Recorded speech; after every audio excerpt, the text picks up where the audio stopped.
Cyber మోసాల్లో Telangana top అట.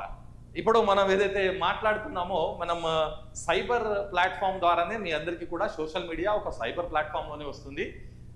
మా దరిద్రం మా దురదృష్టం అనాలా, సైబర్ మోసాల్లో తెలంగాణ టాప్లో వచ్చిందట. దేశవ్యాప్తంగా 5 ఏళ్లలో 3 రెట్లు పెరిగిన ఆన్లైన్ మోసాలు 2024లో 29,758 కేసులు నమోదట. అయితే ఖమ్మంలో కూడా బహుశా ఒక 1000 కోట్ల సైబర్ స్కామ్ జరిగింది. దానిపై కూడా బాగా విచారణ నడుస్తుంది. అయితే అందులో ఒక్క తెలంగాణలోనే 18,922 నేరాలట. చాలా గమ్మత్తైన విషయం ఇది. మన పోలీసు ఫ్రెండ్లీ పోలీస్, మన పోలీసు తెలంగాణ రాష్ట్ర పోలీస్ మీద ఎంత గౌరవం ఉందో మీ అందరికీ తెలుసు.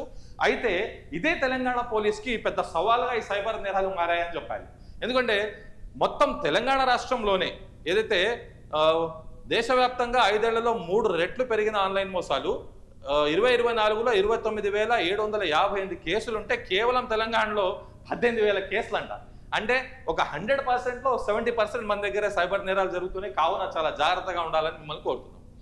ఆ రాజ్యసభలో కేంద్ర సహాయ మంత్రి బండి సంజయ్ వెళ్ళాడు. ఈ రిపోర్ట్ అంతా ఇచ్చింది ఎవరు? మన బండి సంజయ్ అన్నయ్య గారు ఇచ్చారట.